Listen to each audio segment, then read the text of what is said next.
As I mentioned in yesterday's video, Paul is writing Romans, the entire book of Romans, but certainly within that, Romans chapter 7, as a Christian. He was a Christian when he wrote this. But the question that we are looking at this week in our daily videos is, was he writing from the perspective of a Christian, or was he referencing his life before he became a Christian? And the evidence within the text, verses 14 through 25,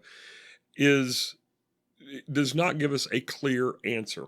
So today what I want to do is I want to look at Paul writing from the perspective of before his conversion. Again, he's writing as a Christian after he was converted, but is he writing from a perspective beforehand? Tomorrow we'll look at the other perspective. So in these verses, Paul uses many phrases, many ideas that could certainly be understood that Paul is talking about his life before he met Jesus, and specifically he met Jesus on the road to Damascus, as many will know that story. So verse 14, for instance, Paul said he was sold as a slave to sin, meaning he is under the power of sin. But the problem is that believers are not under the power of sin. He's talked about this in Romans chapter 6, verse 2, verse 6, verse 11, verses 18 through 22. All throughout Romans chapter 6, Paul says a believer is not under the control of sin, so don't live like you're under the control of sin. And yet here he's saying that he is under the control of sin. Verse 18 is another one. He says, nothing good lives in me. Now, if this was the only letter that we had from Paul, we might not be able to make some of the statements that I'm making today. But we do have other letters from Paul, 11 at least, and some people will say that Paul wrote Hebrews. So 12 of the 27, maybe 13 of the 27 books in the New Testament were written by Paul. We know plenty about Paul's theology, and one of the things that Paul says is that the Spirit is a part of us. He's going to make that very clear in the next chapter even. And so for Paul to make a statement in verse 18 that nothing good lives in me, is he saying that the Spirit of God doesn't live in him? Well, if the Spirit of God does not live in him, then he is not a Christian. He has not been born again. John chapter 14, verse 17, Jesus' words before the Spirit comes says that he, meaning the Spirit, will dwell in you. So Paul obviously knows the Spirit. He's about to write a full chapter on it. But so if he's saying nothing good lives in me, either he thinks the Spirit is bad, which is obviously not what he believes, or he's talking from a perspective before the Spirit was within him.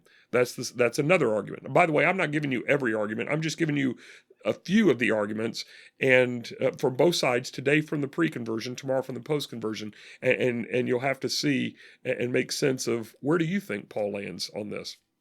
The third thing, which kind of relates to the second, is that he was a captive to the law of sin and death. We see this in verse 23, that his mind wanted to do one thing, but it said, making me captive to the law of sin that dwells in my members. So sin, was taking him captive. It was making him do something.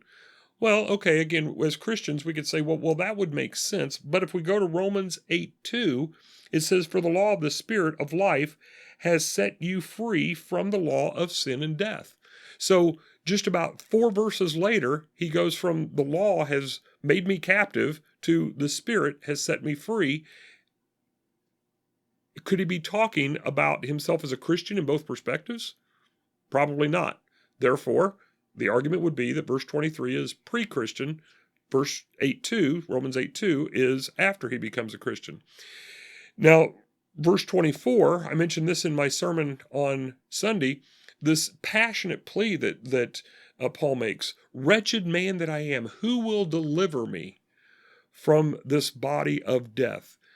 Well, if it's a body of death, yes, again, we could say as a Christian, we long for something greater. We long to be removed from this body and to be in our glorified body and to be in our eternal state with Jesus. Absolutely true. But Paul's theology would not lead him to say, as a Christian, that he's a wretched man. Now, prior to Christ, yes, but Christ lives in him. He cannot be wretched, and he no longer needs that kind of deliverance if indeed Christ is within him.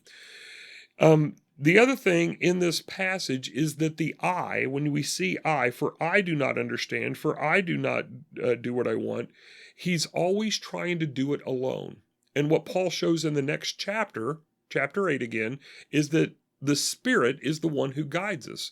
So if someone's trying to live on their own, apart from God, apart from Christ, apart from the Spirit, then they would struggle. And what Paul is saying here, I am struggling. I am not free, in part because maybe he's trying to live life alone like he would as a non-believer. And again, Paul does make it clear that believers will continue to struggle with sin. He said that in chapter 6, for instance.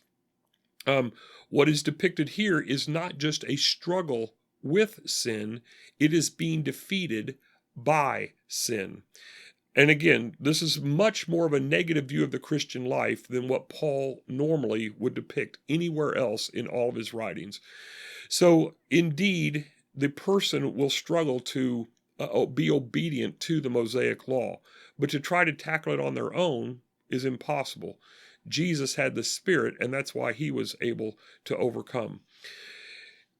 I can wrap it up with this statement here. As one commentator said, appealing to 1 Corinthians chapter 11, verse 1, when Paul, in that verse, Paul says, follow my example as I follow the example of Christ.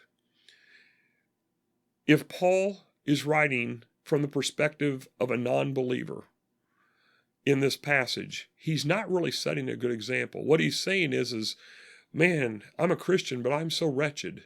Man, I'm a Christian, but I have such little hope. Man, I'm a Christian, but I can't do anything right. And again, 1 Corinthians 11:1 says, follow me as I follow Christ.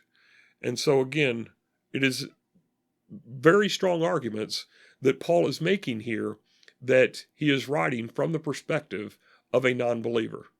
But tomorrow, we're going to see that there are equally compelling arguments that Paul was writing from the perspective of a believer. I'll see you tomorrow.